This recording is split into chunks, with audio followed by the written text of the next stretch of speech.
Donc ce soir, on va se lancer dans un sujet qui est assez vaste et assez brillant, l'orfèvrerie, les arts du métal plus généralement de la Renaissance. Alors vous allez le voir, c'est une thématique qui est assez tentaculaire, donc plutôt que de faire quelque chose de strictement chronologique, on va plutôt faire un parcours thématique. Avec quelques petits arrêts sur des œuvres que vous reconnaîtrez certainement si vous avez déjà visité l'exposition et que vous vous précipiterez pour voir à l'issue de cette conférence si vous ne l'avez pas encore, vu. Sans plus attendre, rentrons dans le vif du sujet. Donc, les arts du métal à la Renaissance, l'orfèvrerie et les bijoux principalement, puisque c'est les deux grandes thématiques qui sont particulièrement bien représentées dans cette exposition. Quand on commence à parler d'orfèvrerie, bien sûr, on commence à parler d'abord de matière.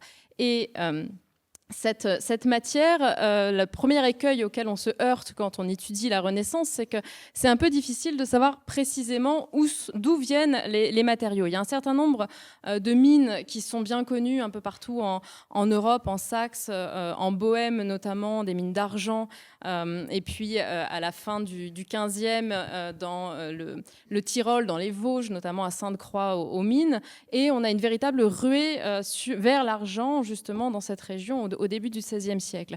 Ce qui change par rapport à la période médiévale, à la Renaissance, c'est qu'en plus de ces sources d'approvisionnement assez traditionnelles, eh bien, avec la découverte des nouveaux mondes et notamment de l'Amérique du Sud, enfin la découverte, l'arrivée des Espagnols sur ces nouveaux territoires, eh bien, on va avoir un certain nombre, enfin des quantités d'or assez stupéfiantes qui vont irriguer justement le marché européen. Donc, on a justement ces matières qui arrivent dans un état de lingots dans l'atelier des orfèvres, et c'est la première station de notre parcours, cette représentation d'atelier d'orfèvre, qui est une représentation qui est publiée partout dès qu'on commence à parler des arts du métal. Et ça s'explique parce que finalement, ça n'est pas un sujet très noble, donc ça n'est pas un sujet qui a été beaucoup représenté. Et si le graveur Étienne Delaune s'y est intéressé, c'est parce que lui-même était orfèvre et qu'il représentait un milieu qu'il connaissait parfaitement bien. Alors, l'image que vous voyez sur cet écran, en réalité, fait à peine une quinzaine de centimètres. C'est une toute petite image, mais vous le voyez décrite avec une infinie précision, puisque sont déclinées dans cette petite scénette à la fois toutes les composantes sociales d'un atelier, c'est-à-dire tous les membres de cet atelier, depuis le très jeune apprenti qui est représenté ici en train de grignoter une pomme tout en essayant d'attraper un soufflet, jusqu'aux compagnons. Donc on voit un certain nombre d'hommes assez jeunes, mais qui sont chacun occupés à des tâches relativement expérimentées sur lesquelles on va revenir. Et puis un personnage plus âgé à l'arrière qui est en train de discuter à la fenêtre avec un client dont on devine qu'il s'agit du chef d'atelier. Et donc effectivement, on a au sein de cette scénette tous ces personnages qui se déclinent depuis le moins qualifié. L'apprenti, on rentrait en apprentissage à 7-8 ans à la Renaissance, et cet apprentissage durait 8 ans. Donc justement, là, on voit un petit garçon qui en réalité travaille déjà, mais a des tâches relativement peu qualifiées. Une fois qualifié, on devient effectivement compagnon. Donc là, on en voit un qui est en train de ranimer la forge, l'élément le plus important au sein de l'atelier. Et vous le voyez, au pied de la forge, eh bien, on a de la terre battue et pas du plancher, comme dans tout le reste de l'atelier, pour éviter de mettre le feu en cas de projection. Ici, on a un autre personnage qui est en train de mettre en forme, vous le voyez, quelque chose qui va devenir une coupe ou un grand gobelet sur une sorte d'enclume qu'on appelle une bigorne. Et puis derrière, le dernier personnage, lui, est en train de ciseler un grand bassin, probablement en argent doré, c'est-à-dire de porter un décor. Donc on a en fait sur cette estampe, toutes les étapes de la fabrication d'un objet, depuis faire fondre le métal jusqu'à le mettre en forme, jusqu'à le décorer. Et c'est vraiment ça le travail de l'orfèvre. Et puisque nous en sommes aux ateliers, eh bien, il faut un peu parler justement de cette organisation du travail, parce que les métiers à la Renaissance sont organisés de façon très stricte. On ne peut pas s'improviser maître orfèvre, et les compagnons que vous voyez affairés dans l'atelier, s'ils souhaitent ouvrir leur propre atelier et ne plus être sous l'autorité du maître orfèvre, eh bien, doivent passer devant un jury d'autres orfèvres pour justement présenter, pour être juge, pour voir s'ils sont jugés dignes de devenir maître orfèvre et passer un examen qui est à la fois un examen théorique et un examen pratique.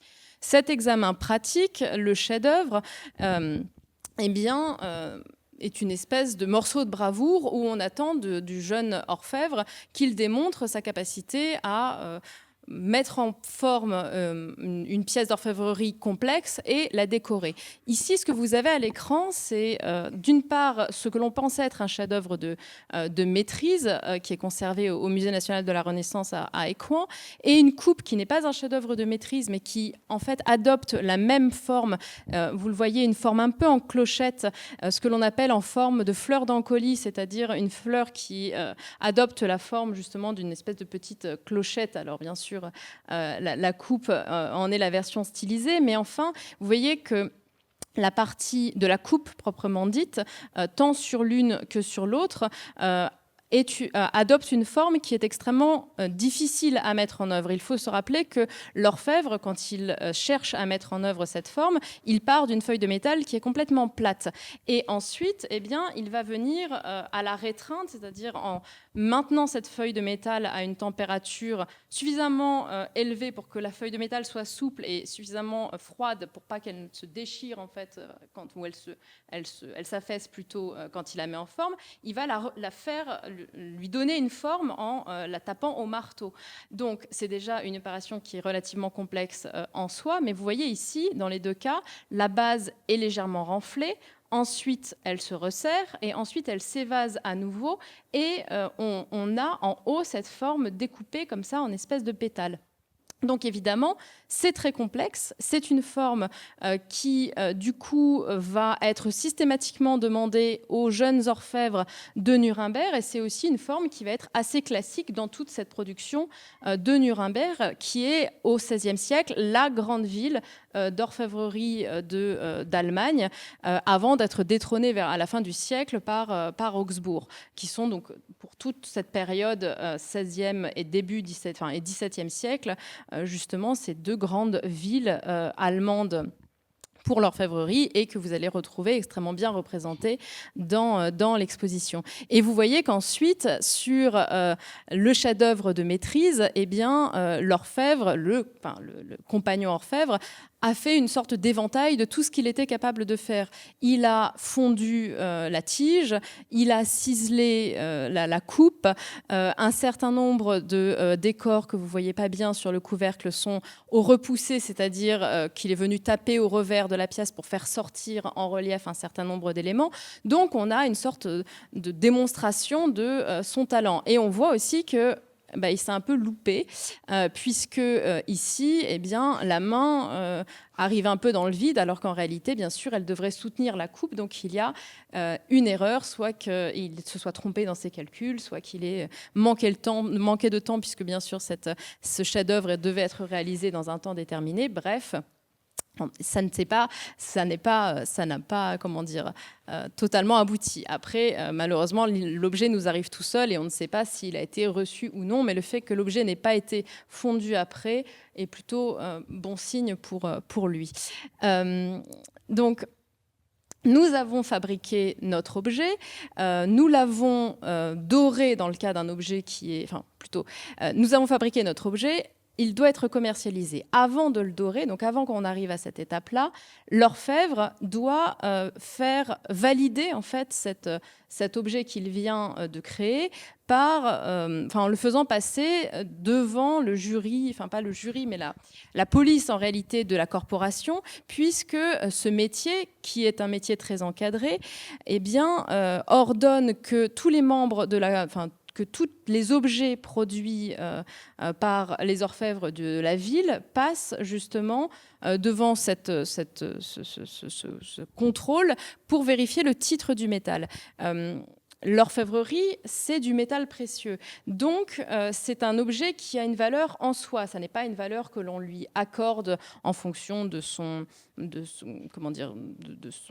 rareté, C'est vraiment une valeur monétaire, en fait. C'est pas comme du tissu ou de la peinture. On va dire, c'est très beau, ça vaut tant. Là, ça vaut tant parce qu'il y a tant de matières premières. Donc, quand on commercialise un objet d'orfèvrerie, bien sûr, il faut que le client ne soit pas floué. Et si, en réalité, le titre du métal, c'est-à-dire la proportion de métal précieux au sein de l'alliage, n'est pas ce à quoi il s'attend, eh bien, ça donne mauvaise réputation à l'ensemble des artisans de la ville.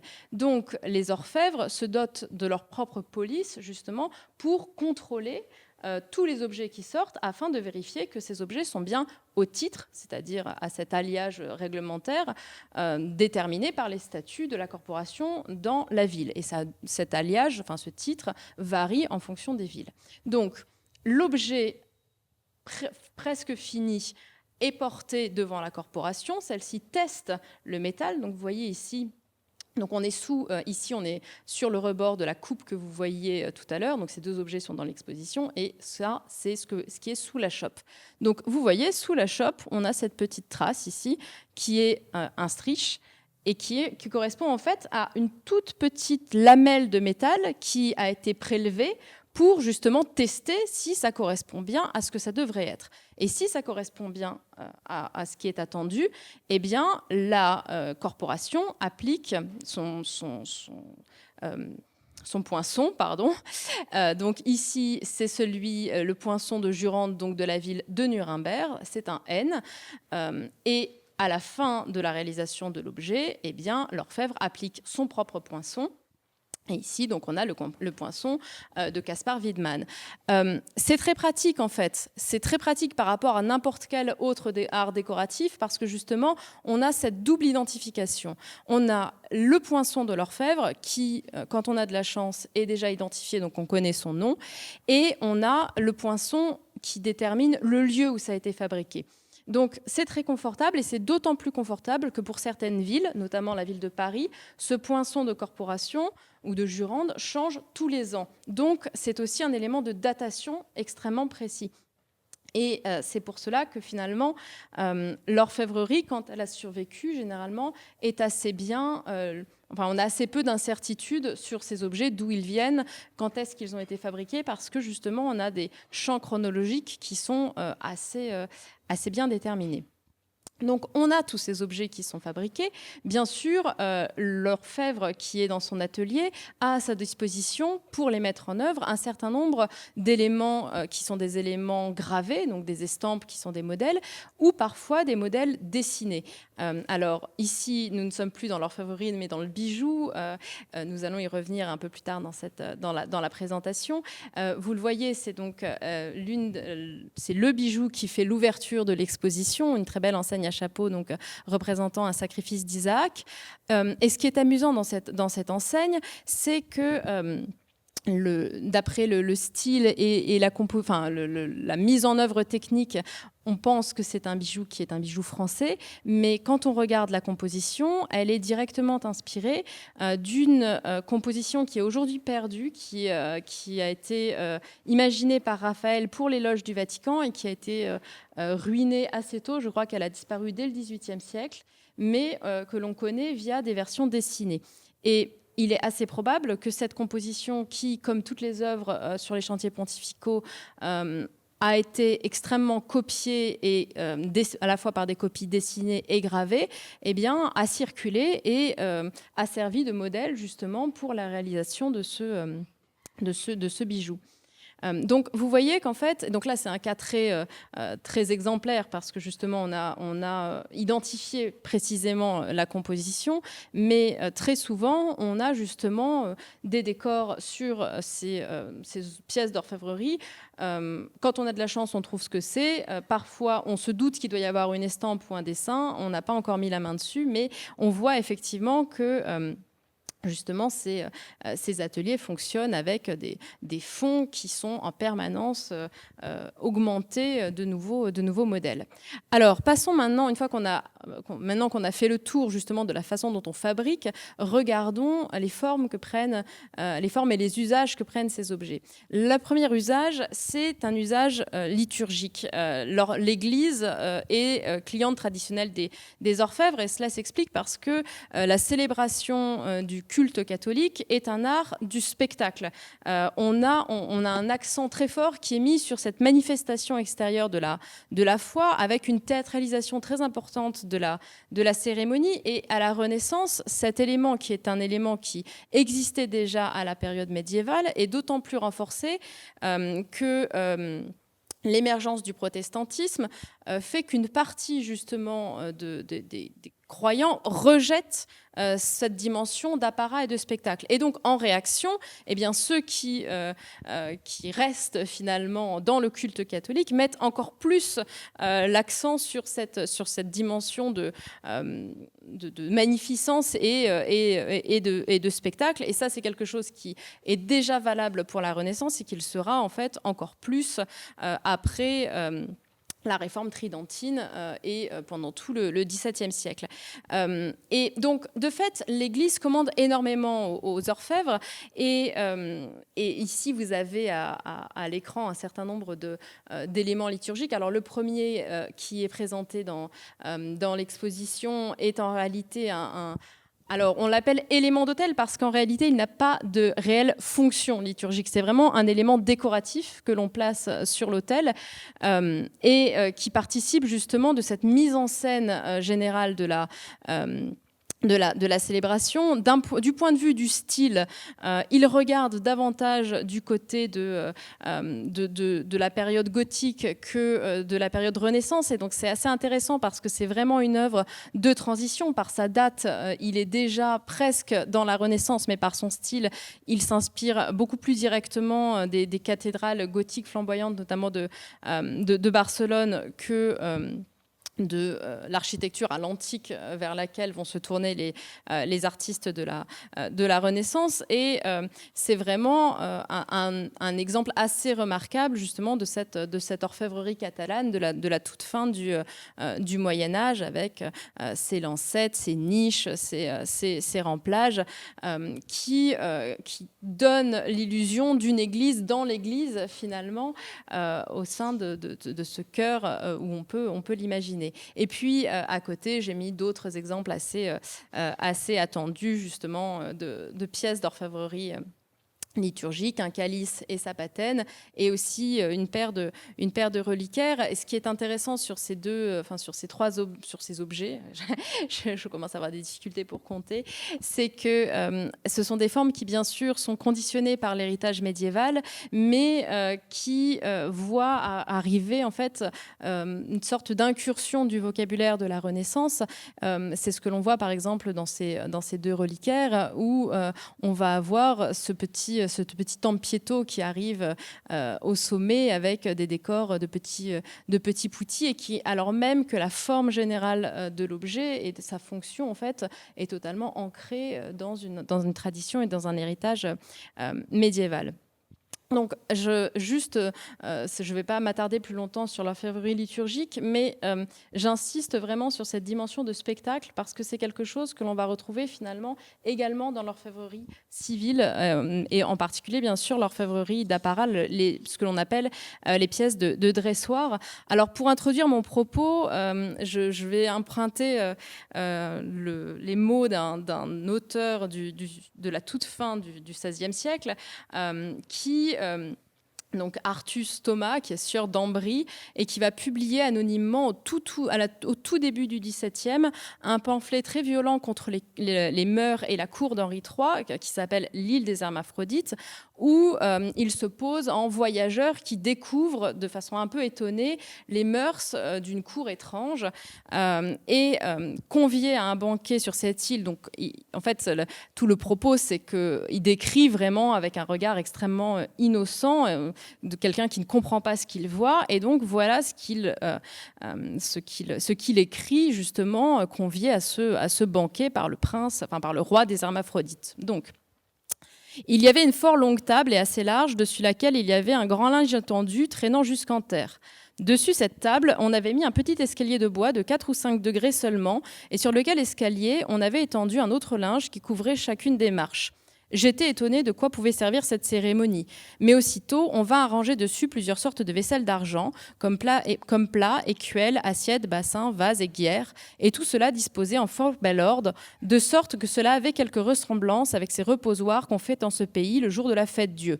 On voulait, disait mon conducteur, nommer cela autrefois le buffet, mais comme les termes ne sont jamais semblables en ce pays-là, on le nommait alors la crédence. Peut-être que maintenant, ils y auront encore changé de nom.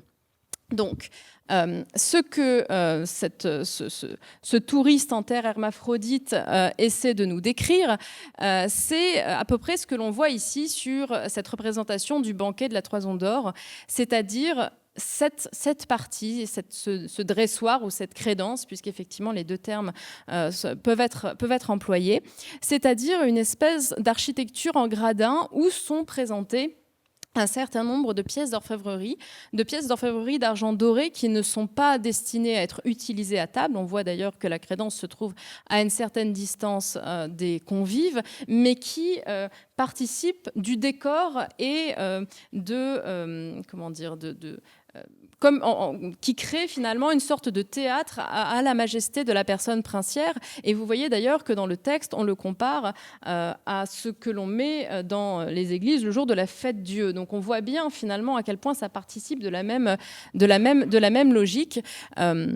Puisque ces objets, finalement, sont à la fois un témoignage de la magnificence du prince, de sa richesse. Ce sont aussi une réserve monétaire sous une jolie forme, c'est-à-dire que le prince voit sous ses yeux, mais donne à voir plutôt à ses convives et souvent à des dignitaires étrangers, en quelque sorte, ses liquidités. Tout cela, ce sont des choses qui, en cas de crise, peuvent être fondues. Donc, on donne à voir au reste de l'Assemblée le fait que le prince ou le roi en a encore un peu sous la pédale, si je puis dire, et que si jamais il doit lever des fonds rapidement, il peut.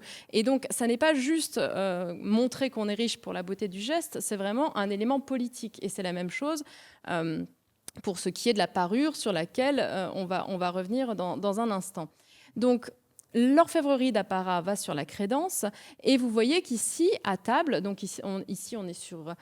c'est un détail d'une tenture qui est conservée à Nancy au musée Lorrain, qui est un cycle de tapisserie extrêmement amusante sur la condamnation de banquets où justement le banquet organise un banquet donc tellement riche que les vices s'y invitent et que donc tout un tas de dérives s'en suivent et donc après les condamnés, etc. Donc c'est quelque chose, c'est une tenture à valeur morale sur les risques des désordres et de trop de gourmandise. Donc ici, on est dans la première tenture de ce cycle, qui est le repas de dîner, qui lui, en fait, régale modérément les convives, donc ils se tiennent bien à table, il n'y a pas de problème. Et vous voyez que sur la table, ce que l'on voit, ce sont des assiettes beaucoup plus simples que ce que l'on devinait sur la crédence, puisqu'on voit de l'argent qui n'est pas de l'argent doré, on voit juste un petit liseré, et des formes qui sont très simples. Et effectivement, à la Renaissance, il y a une distinction très nette qui existe entre les objets dans lesquels on mange, qui sont en argent blanc, et les objets qui sont des objets d'apparat que l'on regarde, qui sont eux en argent doré. Et ce dans quoi on mange, c'est des choses comme ce que vous avez à l'écran. Donc d'un côté, le trésor de Pouilly-sur-Meuse, qui est également conservé à Nancy, qui a été découvert en 2006, enterré dans le jardin d'une maison privée et qui est l'un des plus beaux ensembles justement d'orfèvrerie de table de la Renaissance, avec des pièces qui ont des formes extrêmement simples, et puis à côté une petite cuillère fourchette qui a été récemment achetée par Equan, qui rappelle justement le caractère extrêmement personnel de ces couverts. Vous voyez que sur la tenture, la plupart des convives se servent d'un couteau et boivent directement à l'assiette. C'est pas forcément. L'usage de la fourchette commence à apparaître à la Renaissance, mais ça n'est pas un usage, courant. On se sert aussi bien d'une fourchette que de ses doigts, mais dans tous les cas, le couvert est quelque chose que l'on apporte avec soi.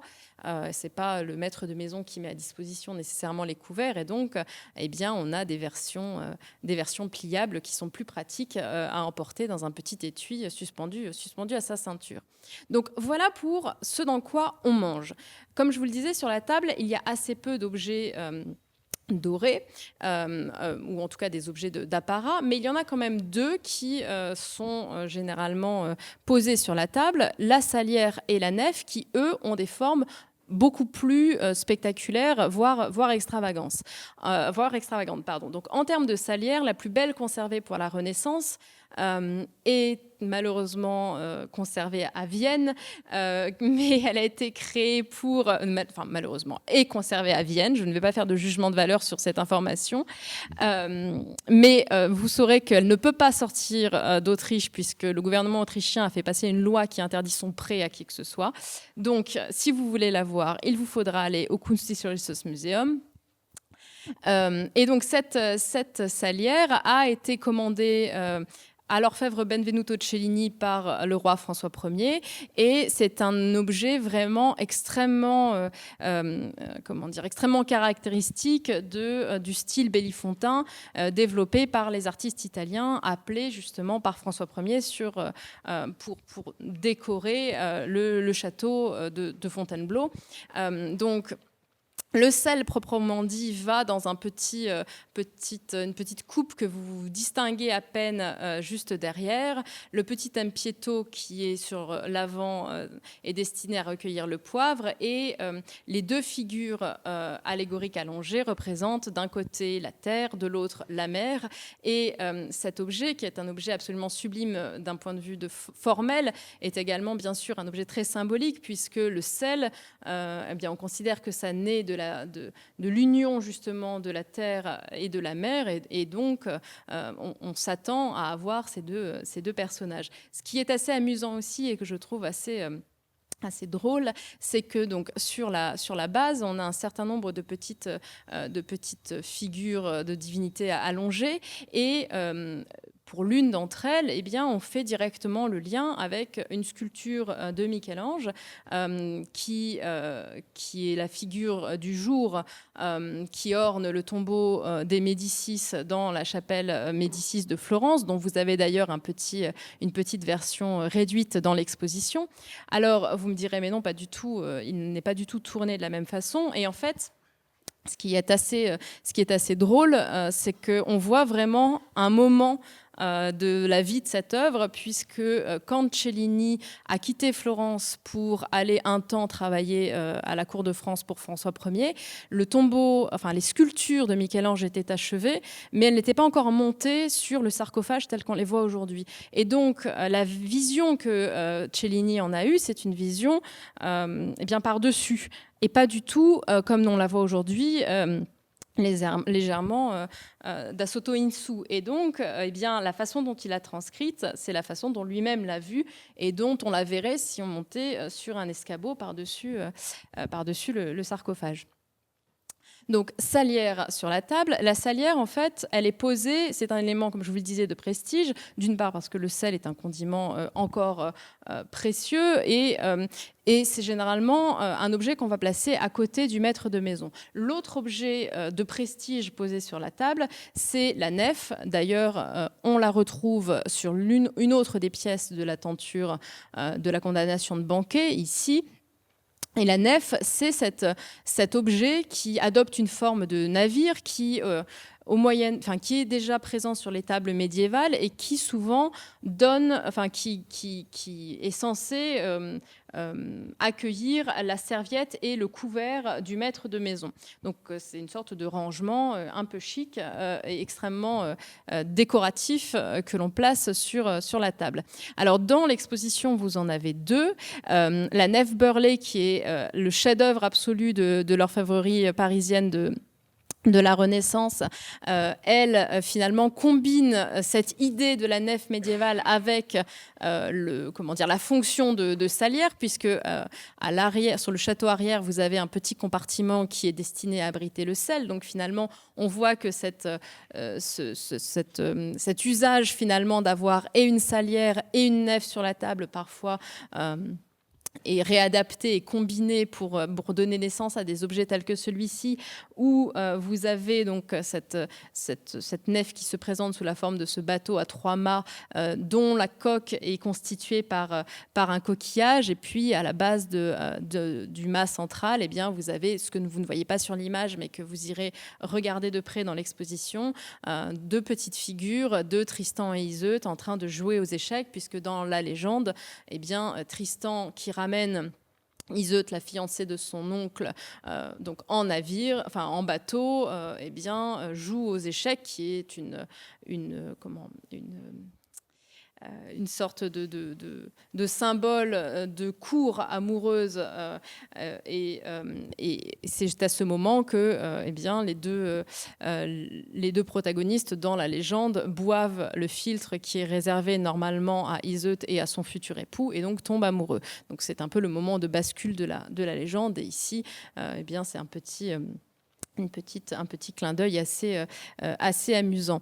Le commanditaire de la nef n'est pas connu, mais vu le raffinement de son décor, il est évident que c'est une commande particulière et pas une production, pas un objet sériel comme il pouvait y en avoir.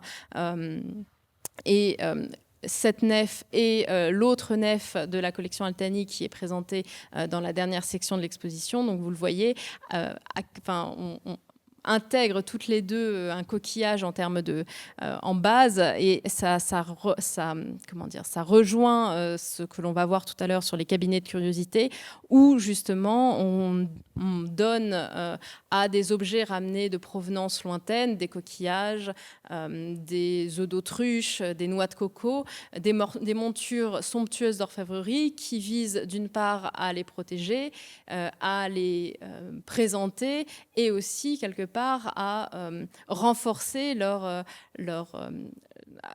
créer en fait une narration autour de leur origine réelle ou supposée. Et donc ici, bien sûr, le coquillage se prête parfaitement bien à la réalisation d'un navire. Dans l'exposition, vous croiserez aussi ces deux pièces somptueuses d'orfèvrerie. Alors, les tazze Aldobrandini, à l'origine, était destiné. Alors, on est à la limite en fait entre la table et l'objet de dressoir. C'est pour ça que je m'en sers en transition, puisque ces grandes tazze pouvaient effectivement se trouver présentées sur des crédences, mais on pouvait aussi s'en servir pour réaliser des pyramides de fruits, par exemple, etc., pour décorer la table comme la crédence. Donc, on est à un objet un peu frontière entre les deux. Alors, ces deux tazze appartiennent à une série de 12, d'après les 12 Césars de Suétone. Et donc, à la fois leur origine et leur provenance a été beaucoup débattue. On pense actuellement qu'elles ont été fabriquées dans les Pays-Bas du Sud, qu'elles ont ensuite été achetées à la toute fin du XVIe siècle par la famille romaine Aldobrandini, qui les a conservées pendant toute l'époque moderne. Et elles sont restées ensemble dans les années 1860, et c'est à ce moment qu'en fait les 12 ont été dispersées avec une petite fantaisie, puisque pour certaines d'entre elles, peut-être à cause d'un nettoyage puis d'un remontage fautif, eh bien, on a mal remonté les césars sur les coupes, puisqu'en fait chaque césar est associé à un certain nombre de scénettes qui représentent ses exploits militaires, et pour 6 d'entre elles, on n'a pas remonté le bon césar sur la bonne base, et donc eh bien, la tazza du Victorian Albert Museum a un bol qui représente les batailles et les victoires de Tibère, mais la figure qui surplombe l'ensemble est Domitien. Donc, vous le voyez, c'est ça. On a à la fois une œuvre qui est une œuvre absolument sublime de l'histoire de l'art de la Renaissance, mais elle porte en elle également toute une histoire du collectionnisme du 19e siècle. Et ces deux tazze ont été présentés il y a quelques années au Metropolitan Museum et ensuite à Londres pour une exposition justement qui était consacrée à ces tazze. Et à cette occasion, on a démonté, revissé les bons Césars sur chaque bol. Et puis à la fin de l'exposition, chacun a repris ses petits. Et donc les mauvais Césars sont repartis sur les mauvais bols, mais celle de la tazza Altani, Vespasien, fait partie de celle qui a été épargnée par les échanges comment dire, superflus. Et donc, elle a le bon bol et le bon César. Sur ces dressoirs et cette crédence, donc on trouve un certain nombre. Donc là, on a vu des objets qui avaient une valeur, qui avaient une valeur symbolique, mais également qui pouvaient, comme les tazze, avoir une valeur d'usage. Dans le cas de la grande coupe que vous avez au centre de ce slide ou du lion, on bascule complètement vers l'objet d'apparat totalement dénué de valeur d'usage, où là vraiment ces objets qui affectent la forme d'objet d'usage, puisqu'ils adoptent toujours la forme d'une coupe. Même le lion, en réalité, s'ouvre au niveau de la tête, et donc, en le voulant, on pourrait effectivement verser dedans un liquide, mais ils n'ont jamais été employés pour boire. C'est vraiment des objets purement d'apparat. Dans le cas de la chope, il y a un petit tuyau ici qui part de l'anse et qui permet de boire en réalité enfilé en tenant la chope comme ceci. Donc peut-être qu'elle a été utilisée non pas de façon quotidienne, mais soit pour un jeu à boire, soit en réalité quand on regarde la thématique des gravures qui sont portées dessus, et également le blason que l'on apercevait quand l'on voyait, quand on regardait le dessous de la chope lors d'une image précédente, on voit que c'est un blason d'époux. Donc, il s'agit probablement d'une chope qui a été offerte à l'occasion d'un mariage. Ici, vous avez une figure de Vénus qui est représentée, et on a effectivement sur les autres faces un certain nombre de... On a Mars et Jupiter, et ce sont des figures que l'on retrouve assez régulièrement justement sur des objets à thématique matrimoniale. Donc, pourquoi pas. Peut-être que cette chope a été utilisée comme jeu à boire et comme a été offerte lors d'un mariage et utilisée comme jeu à boire. On va revenir sur justement ces objets qui sont un peu des objets hybrides, mais c'est un peu difficile de trancher. Quoi qu'il en soit, il est évident que ça n'était pas des objets qui étaient destinés à être utilisés de façon courante. Autre pièce assez amusante de l'exposition, également une pièce d'apparat, cette coupe couverte, qui est une coupe très classique d'orfèvrerie allemande de la fin du XVIe siècle. Ce qui nous intéresse ici, c'est la partie qui se trouve en haut, puisque vous le voyez par rapport au reste du décor qui est porté de façon extrêmement fine, extrêmement délicate. On a une inscription qui est relativement grossière. Alors, un peu travaillée en haut, et puis alors là, complètement, à peine égratigné, et puis on voit qu'on est venu marteler pour effacer le décor qui était préexistant, un décor de Moresque pour justement rajouter cette inscription. Donc on comprend très bien que c'est quelque chose qui a été fait a posteriori. Et cette inscription qui est en cyrillique, eh bien, alors je vous lis la traduction parce que je ne suis pas totalement bilingue. Donc la traduction, c'est janvier de l'an 1686. Les puissants souverains tsars et grand-ducs Ivan Alexievitch, Pierre Alexievitch, puissants souverains de toutes les Russies, la grande, la petite et la blanche, récompense par cette coupe l'étranger Ossip Ulf, fils de Samoïl, marchand du pays d'Angleterre, pour avoir obtenu pour les 10 grands souverains d'importants revenus dans le commerce de potasse. Donc, ce qui est amusant ici, c'est que clairement, on se trouve une centaine d'années après la réalisation de la coupe, et que si cet objet est redonné, enfin, est réoffert plutôt par les tsars de Russie à cet individu qui a facilité leur, qui en gros est un marchand anglais, on a retracé, il s'appelle en réalité Joseph Wolfe, et il commerce avec la Russie, et effectivement, il commerce notamment de la potasse, et donc on lui offre cette coupe en récompense de ses bons services. Ce qui est amusant, comme je le disais, c'est que cette coupe, en fait, elle fait clairement déjà partie des collections des tsars, de l'armurerie du Kremlin, et qu'on l'offre à quelqu'un qui est un intermédiaire utile, qui n'est pas du tout un prince ou un puissant, mais à qui on veut faire un cadeau de prix. Et là, ce qu'on offre, ça n'est pas du tout un bel objet, parce que c'est un objet qui est déjà assez démodé en 1686. On n'aurait pas offert ça à un dignitaire ou à quelqu'un d'un rang qu'on souhaitait vraiment honorer. On lui offre quelque chose en métal précieux qu'on a en stock. Et clairement, cet objet a ensuite survécu grâce à cette inscription un peu sommaire, parce que justement, ça lui donnait une portée symbolique qui faisait qu'on ne regardait plus s'il était à la mode ou non, parce que ça, j'en ai pas encore parlé, mais l'orfèvrerie, comme c'est en métal précieux, et que le métal précieux, quand on le fond, eh bien, on ne perd rien, eh bien, dès que c'est démodé, dès qu'on a une difficulté économique, on fond. Donc, on a perdu 90% de ces pièces. Et là, on a un double coup de chance, le fait que les tsars, ou plutôt leurs intendants, aient jugé que cette pièce était dispensable, et qu'ensuite, ce marchand anglais et ses héritiers aient été suffisamment honorés du cadeau pour avoir envie de la conserver. Alors, on parle de coupe. Dans l'exposition, vous avez cette double coupe ou ce double gobelet sur pied.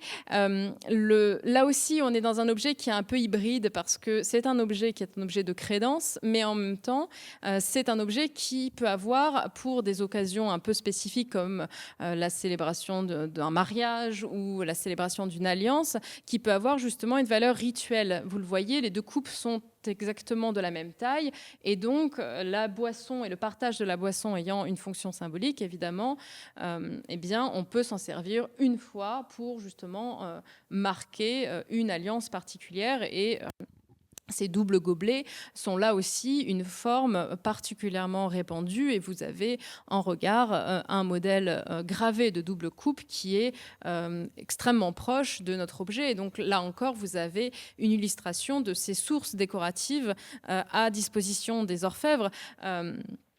Et ici, vous le voyez, c'est directement un modèle destiné à l'orfèvre. Ça n'est pas du tout, une estampe pour faire joli. Enfin, je veux dire, c'est vraiment un modèle à plat, découpé. C'est un modèle directement destiné à être interprété ensuite par les orfèvres. Puisque je parlais de ce rôle de la boisson, vous avez un certain nombre d'objets qui sont commandés pour des corporations, pour des groupes en fait, et où ce partage de la boisson a un rôle de cohésion d'ensemble. Alors ici, j'ai une petite devinette pour l'Assemblée. Est-ce que vous pouvez deviner à quelle corporation appartenaient ces gobelets? Je vous conseille de regarder en particulier ça. Un batterier? Non.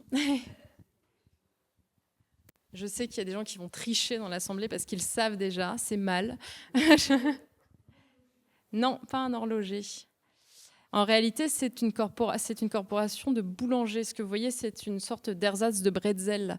Euh, et à côté, la roue du moulin qui permet de moudre la farine. Donc, bref, donc c'était juste un petit... mais vous voyez ici, on a un ensemble de gobelets qui portent donc tous dans leur fond ce motif et qui effectivement appartenaient à une confrérie. Et on voit justement cette importance rituelle d'un certain nombre d'objets d'orfèvrerie pour justement les célébrations de la communauté.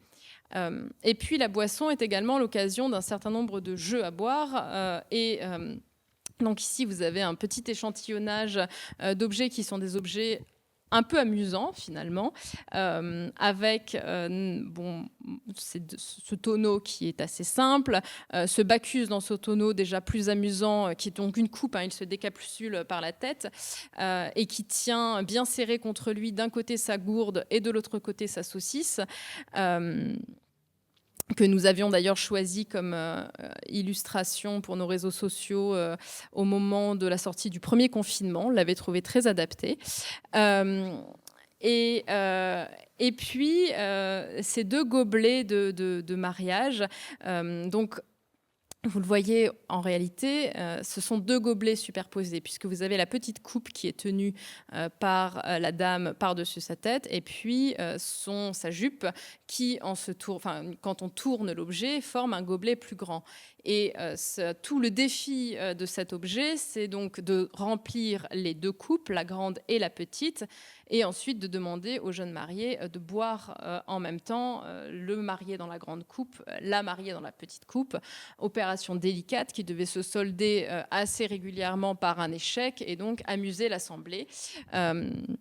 Donc tout cela étant bien sûr extrêmement divertissant. Autre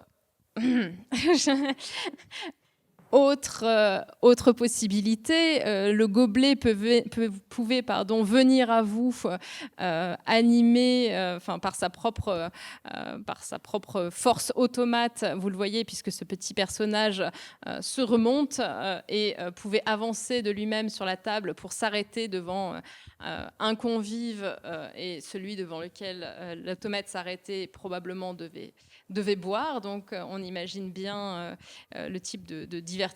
Et dans cette slide, en fait, on bascule entre justement l'objet de table et l'objet de cabinet, l'objet de cabinet, ou l'objet de curiosité, puisque bien sûr, on a à la Renaissance une fascination pour ces curiosités techniques.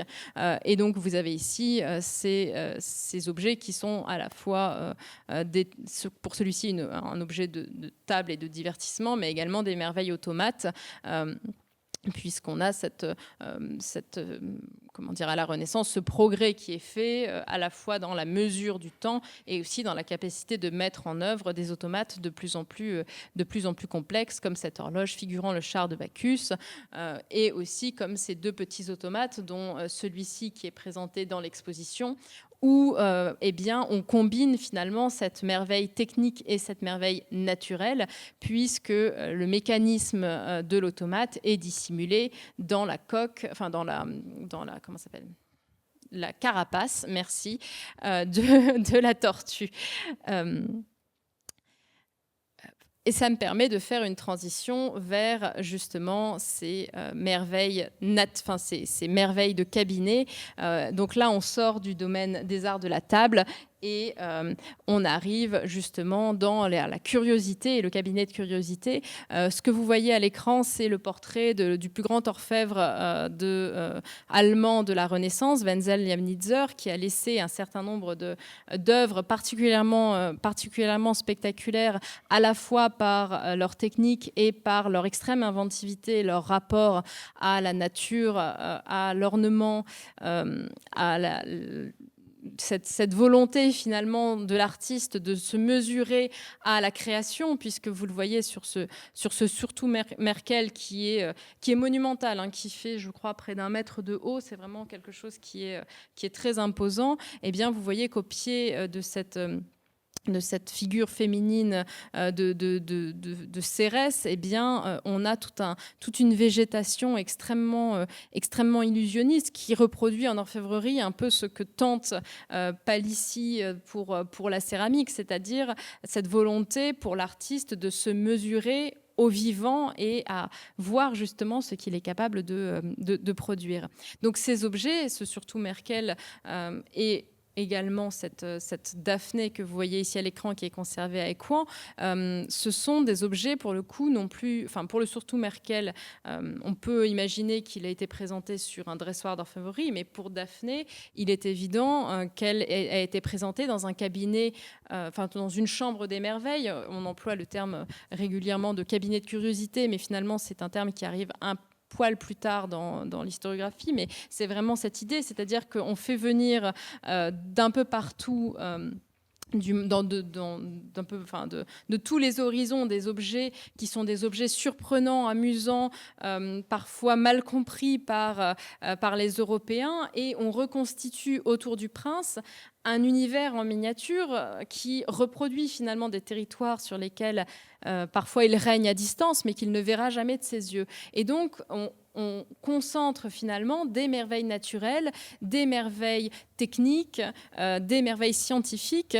Et ici, vous avez cet exemple de Daphné avec cette branche de corail qui constitue la merveille naturelle, mais que l'on est venu monter avec une érudition et une inventivité extrême en cette figure de nymphe qui, justement, poursuivi par le dieu Apollon, eh bien, préfère se transformer en arbre, en laurier, plutôt que de devoir céder à ses avances. Et on voit comment, finalement, la branche de corail qui semble pousser depuis les bras et la tête de Daphné vient imiter, finalement, cette métamorphose de la nymphe en arbre, et vous voyez que l'orfèvre a poussé le raffinement jusqu'à venir rajouter ces petites feuilles d'argent peintes aux extrémités du corail. Et cette œuvre, et ça aussi c'est quelque chose dont il faut se souvenir pour cette orfèvrerie de la Renaissance, c'est que pour les orfèvres les plus doués, les orfèvres de cour, ils ont à leur disposition à la fois tout un univers métaphorique, emblématique qui les inspire, et puis parfois on leur donne des programmes, d'autres artistes en fait leur écrivent des sortes de programmes qui donnent des œuvres qui sont des œuvres extrêmement complexes d'un point de vue symbolique. Et ici, vous voyez que Daphné a les pieds posés sur des roches brutes. Et donc, en plus de cette idée de la métamorphose qui est le thème même de sa composition, en fait, on a également la métamorphose de la matière, puisqu'on passe de ces pierres de minerai d'argent, brutes, frustres, dans leur version la moins dégrossie, à ce que l'art de l'homme est capable de faire de plus raffiné. Donc, on a cette double métamorphose, à la fois dans la thématique et à la fois dans la matière. Et puis, bien sûr, comme je l'évoquais tout à l'heure, ces cabinets renferment un certain nombre de pièces montées, donc que ce soit des coquillages, des œufs d'autruche, ou comme dans le cas de cette corne de rhinocéros, une composition particulièrement complexe, puisqu'on a la corne de rhinocéros qui est sculptée à la manière de corail, et puis pour faire bonne mesure, on est venu monter 2 cornes de phacochère de part et d'autre de cette tête absolument monstrueuse qui forme couvercle. Et donc on voit à quel point les orfèvres s'en donnent à cœur joie et surtout sont inspirés finalement par leurs matériaux. Dans le cas de la petite licorne qui est présente dans l'exposition, on devine que finalement la forme naturelle de ce turbo, eh bien, et l'origine exotique de ce coquillage est venue inspirer cette forme de licorne dont on pense à la Renaissance qu'il s'agit d'un animal rare mais non pas mythique. Et on ramène justement d'Orient, et puis lors les expéditions commerciales ramènent ces longues cornes qui sont des cornes de narval en réalité, mais que l'on interprète comme des cornes de licorne marine qui viennent donc justifier finalement l'existence de ces animaux. Et puis, de la même façon que l'on monte des curiosités naturelles, eh bien, on va monter des curiosités techniques. Et la porcelaine, qui au début du XVIe siècle pendant tout le XVIe siècle, arrive au compte-gouttes en Europe, est une véritable curiosité technique. On ne sait pas comment la faire. Il n'y a que la Chine qui en produit de façon extrêmement cloisonnée. Enfin, vraiment, les artisans ne sortent pas. Donc, les Européens ne comprennent pas comment on arrive à produire ce matériau qui est extrêmement fin, extrêmement blanc, extrêmement translucide quand on le place à la lumière et pourtant extrêmement solide. Et donc, à la manière d'un coquillage ou à la manière d'un œuf d'autruche, finalement, on va le doter de montures d'orfèvrerie qui, là encore, ont la double fonction de le protéger et aussi de renforcer en quelque sorte sa préciosité. Et dans le cas de la très très belle verseuse montée qui est présentée dans l'exposition, on l'a dotée de tout un vocabulaire ornemental sous la thématique de la vigne, avec le petit Bacchus sur le couvercle et puis des pampres de vigne et des grappes de raisin qui courent tout autour. Et puis, il me reste 30 secondes pour parler des bijoux. Donc, je vais un peu parler quand même des bijoux qui sont la partie sur laquelle j'ai beaucoup travaillé dans cette exposition. À la Renaissance, déjà, la première chose à mentionner, c'est que le bijou est quelque chose de mixte. Et c'est pour cela que sur ce portrait d'Henri VIII qui arbore son air aimable habituel, il est totalement couvert de pierres précieuses. Ça n'est pas du tout quelque chose de genré, c'est quelque chose qui tient du statut et, comme je vous le disais, du geste politique. Le roi de façon générale, et ça c'est un héritage médiéval, doit faire preuve de magnificence, doit faire preuve de grandeur dans son apparence. Donc il se pare de bijoux et puis, encore une fois, ces bijoux, au moindre coup dur économique, et ça on le sait par les archives, ils sont prêtés, ils sont mis en gage, etc. Donc le fait de pouvoir en porter autant sur soi, c'est aussi un message politique. Et ces bijoux, ils se composent de pierres précieuses et d'or émaillé. À la différence des pièces d'orfèvrerie, malheureusement, ils ne sont pas poinçonnés ni par la ville ni par l'orfèvre, ce qui nous enlève une source d'identification extrêmement précieuse. Et vous le voyez, les pierres qui sont représentées sur le costume d'Henri sont noires. Alors, ce n'est pas du jet, ce sont des diamants. Et s'ils sont représentés noirs, c'est parce qu'à la Renaissance, on ne sait pas tailler le diamant, on ne sait pas le tailler. On ne sait le tailler que de deux façons, en table, donc c'est-à-dire plat en fait, ou en pointe, comme ce que vous voyez sur cette bague ici. L'autre forme possible pour les pierres précieuses, c'est en cabochon, mais les diamants, généralement, c'est table ou pointe. Et donc, comme un diamant qui est plat, sans facettes, ça ne brille pas, c'est comme du verre, c'est pas très intéressant. Souvent, on badigeonne le revers de noir pour lui donner en fait de la profondeur. Et c'est pour ça que très souvent, sur les portraits de la Renaissance, vous trouverez en fait les diamants qui sont représentés noirs parce que c'était effectivement l'image qu'ils renvoyaient quand on les avait en face d'eux. Donc ces bijoux, ils sont arborés par les hommes comme par les femmes.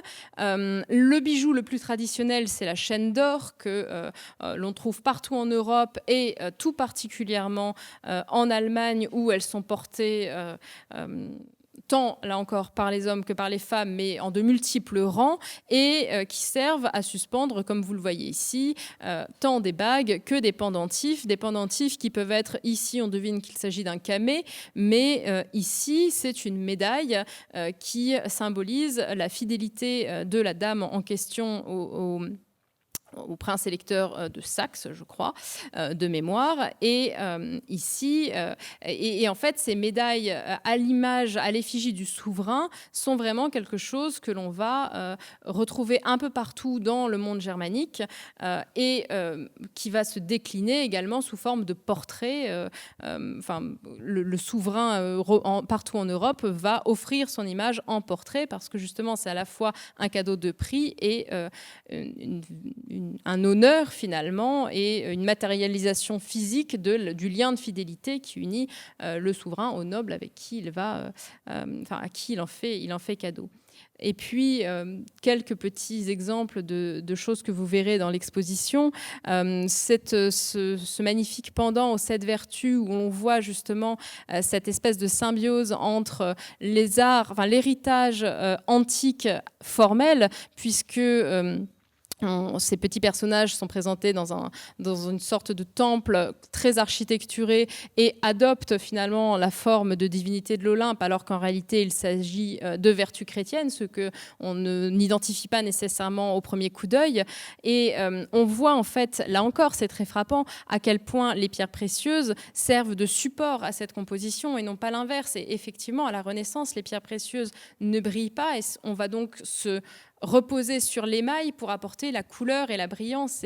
Et on a donc des bijoux qui sont de véritables petits tableaux et de petites sculptures. En fait, c'est une sorte d'intermédiaire entre le tableau et la sculpture, puisqu'on a à la fois le relief de la sculpture et la couleur de la peinture et la narration que permet ces deux types de techniques.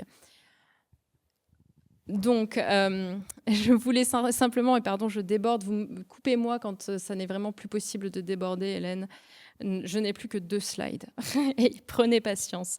Un autre élément important que je souhaitais vous montrer et qui est également présenté dans cette exposition, c'est cette tête qui appartient à un genre qui est particulièrement populaire à Paris dans les années 1560-1570, qui est celui du comesso. Le comesso, c'est à l'origine l'idée de récupérer un morceau de camée ou de pierre dure antique cassé et bien, de corriger finalement cet outrage du temps en le dotant d'une monture orfévrée qui viennent corriger, compléter et masquer finalement la partie qui est manquante. Et puis, en fait, au fur et à mesure du temps, cette technique, qui est à l'origine une nécessité pratique pour justement présenter correctement des camées qui sont endommagées, va devenir un art en soi, et on se retrouve avec des pierres dures qui sont spécifiquement produites pour justement être montées en orfèvrerie. Et ici, on a un corpus de ces têtes en grenat essonite qui est assez intéressant, puisqu'on pense que ces têtes ont été fabriquées en Italie, à Milan, qui est vraiment le grand centre de production de pierres dures en Italie. Mais ensuite, elles ont été commercialisées dans toute l'Europe. Et donc, on les retrouve montées. Donc, il y a un certain nombre de ces têtes. La plupart sont des têtes de femmes et il y a 2 têtes d'hommes. Et on voit que finalement, la tête est une sorte de matériau vierge sur lequel l'orfèvre va pouvoir imaginer n'importe quoi. Et on va donc avoir Jules César, on va avoir Cérès, on va avoir Lucrèce, Cléopâtre, etc.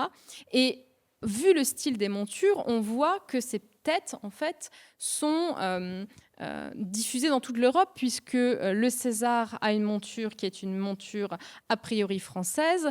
On retrouve une autre de ces têtes sur une pièce qui est clairement italienne du début du XVIe siècle.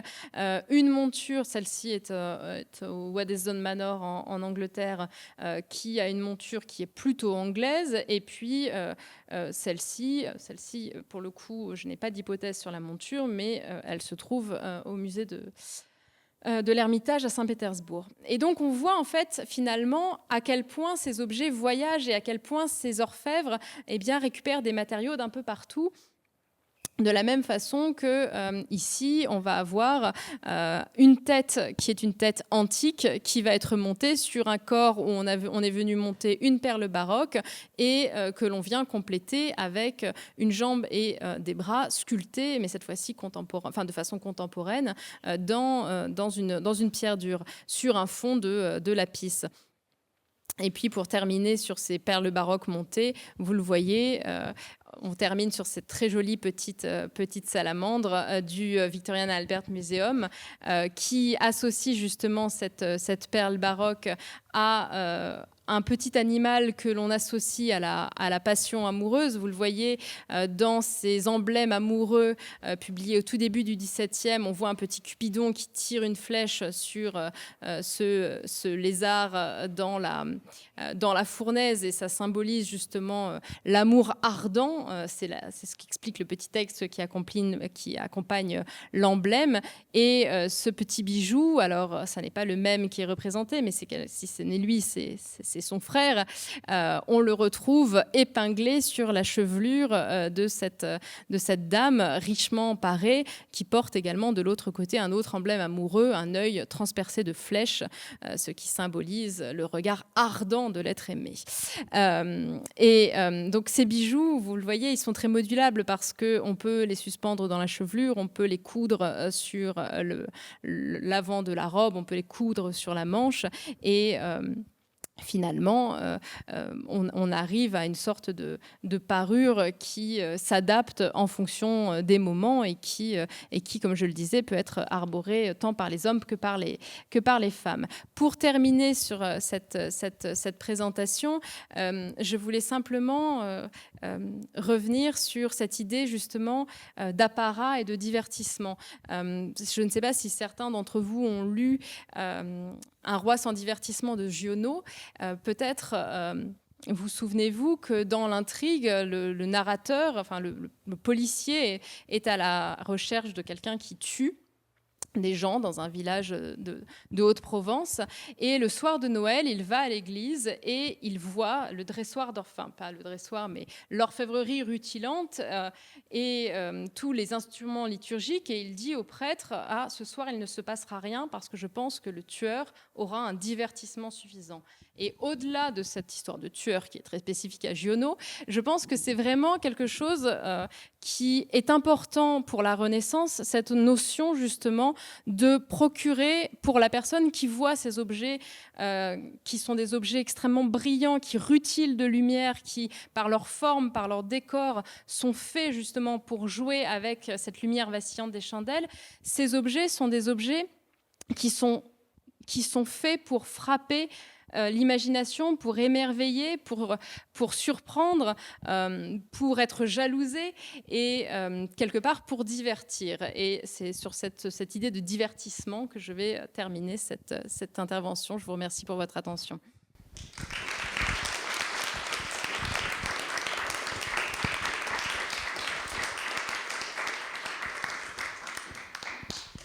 Est-ce que vous avez des questions ?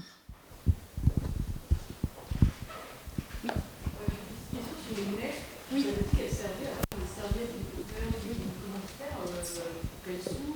Alors, en fait, quand on regarde les représentations des nefs médiévales, elles ont des formes qui sont beaucoup moins complexes que ce que vous avez vu à l'écran. Grosso modo, c'est une sorte de récipient comme ça, et effectivement, il n'y a pas les mâts, etc. Donc, en fait, elles s'ouvrent comme ça ou par le côté. Après, en fait, comme beaucoup de ces objets dérivent justement d'une fonction d'usage et puis finalement la forme esthétique prend le dessus, leur forme devient de plus en plus complexe et finalement on en oublie la partie utilitaire pour finalement ne garder que le concept en fait. Voilà. Oui. Vous avez parlé des principes pour les pièces orfèvres. Oui. Cependant, pour les bijoux, c'est plus compliqué de cibler la géométrie. Oui, parce qu'en fait, les objets que vous avez vus d'orfèvrerie sont tous en argent, doré, mais c'est de l'argent, et donc on poinçonne l'argent. Et au XVIe siècle, on ne poinçonne pas l'or. Ça sera le cas un peu plus tard, mais pas au XVIe siècle. Et donc en fait, ces objets, ils nous arrivent tout nus. Il n'y a pas de poinçon. Donc finalement, la seule chose que l'on peut avoir pour les dater et les géolocaliser, c'est soit l'œil, c'est-à-dire de se dire cet objet, pour tout un tas de raisons esthétiques, stylistiques, techniques, a l'air plutôt italien ou plutôt français, mais c'est quelque chose qui est très subjectif parce que, comme vous l'avez vu, en fait, il y a des modèles gravés et donc les modèles et les goûts circulent un peu partout en Europe, donc un objet qui a un style italien n'est pas forcément italien. Ça, c'est un premier élément. Et parfois, quand on a beaucoup de chance, en fait, on a un objet dont on a la commande et qui a été conservé dans un endroit, notamment pour les objets conservés dans des collections historiques comme celle du Kunsthistorisches Museum à Vienne, qui sont les collections les collections impériales, ou les objets du Palais Pitti à Florence, qui sont les collections Médicis. En fait, on a une trace très précise de la commande de ces objets pour certains. Donc, en fait, du coup, là, on peut dire avec précision ils sont français ou ils sont allemands, etc. Mais la plupart du temps, c'est plus difficile.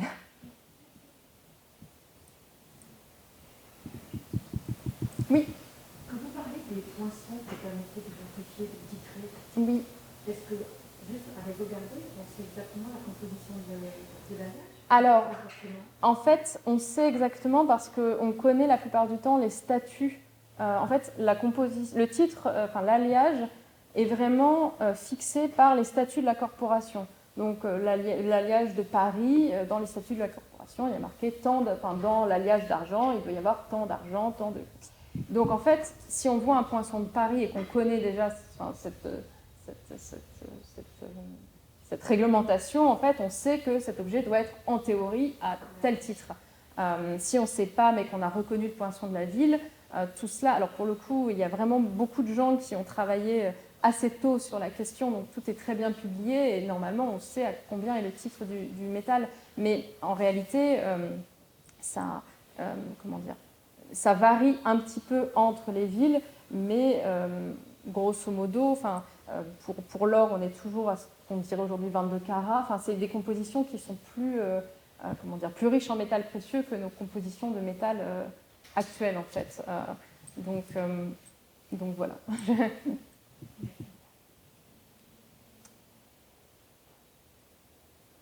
Est-ce qu'il y a d'autres questions? Non. Eh bien, écoutez, je vous suis. Dans la théorie, très typiquement l'argent, vous pouvez mélanger plusieurs métaux précieux tels que l'or ou le platine. Alors le platine, non, parce qu'on ne s'en sert pas. Voilà, ça n'existe pas encore. Les orfèvres travaillent aussi bien l'argent que l'or. Là, pour ce qui est de... Et en fait, ce sont les mêmes personnes qui fabriquent les objets, les coupes là, que je vous ai montrées, et les bijoux, en fait. Donc, ça sort des mêmes ateliers. En termes de pièces de dressoir, les objets que je vous ai montrés, ce sont des pièces en argent doré, parce que c'était effectivement les pièces les plus courantes. Mais pour des objets extrêmement coûteux, extrêmement prestigieux, il pouvait arriver effectivement qu'on fasse ce type d'objet en or. Mais c'était plus rare. Oui. Question, c'est, je suis troublé par l'idée du diamant non taillé.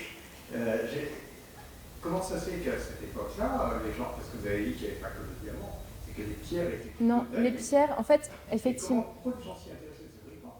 Alors, on s'y intéressait pour tout un tas de propriétés, déjà parce que le diamant, ça brille pas, mais une émeraude, même taillée, finalement, ça n'étincelle pas de tous ces... Donc, en fait, pour les pierres comme le rubis, l'émeraude, le saphir, etc., on appréciait leur couleur. Le diamant, on appréciait sa rareté et sa dureté. Et par ailleurs, on pouvait tricher un peu. Par exemple, vous voyez, la forme naturelle du diamant, c'est un octaèdre. Donc effectivement, quand on en fait une pointe, déjà, on a quand même 4 facettes de base. Et très souvent, donc là, je n'ai pas de bijoux à vous montrer de cette typologie, mais on va monter en fait les pierres un peu en fleurette, en collant...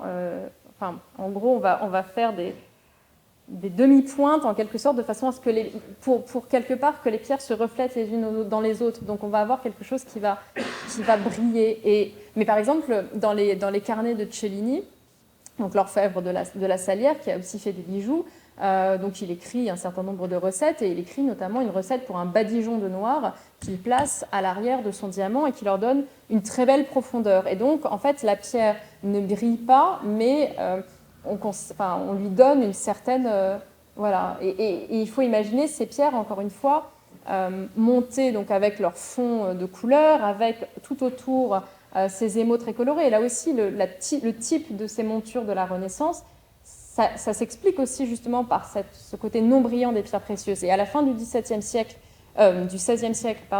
quand on commence à tailler le diamant en facettes, donc d'abord en rose, et puis le taille brillant arrive plus tard, eh bien, c'est le moment où, quelque part, ce bijou très baroque des années 1600, avec justement ces formes exubérantes, ces émaux, etc., commence à décroître. Et le dernier bijou de la première salle de l'exposition, qui est un bijou qui représente une corne d'abondance entièrement pavée de diamants, il est très différent finalement de ces premiers bijoux de la Renaissance. On a encore un peu d'émail, on a encore une forme vaguement figurative de corne d'abondance, mais enfin c'est le diamant qui occupe 80% de l'espace, parce qu'on sait de mieux en mieux le tailler en fait. Et on voit qu'effectivement après le bijou du XVIIe évacue complètement l'émail, le figuratif, et on met en valeur avant tout la pierre, ce qui correspond davantage aux bijoux contemporains tels qu'on le conçoit aujourd'hui. Merci beaucoup.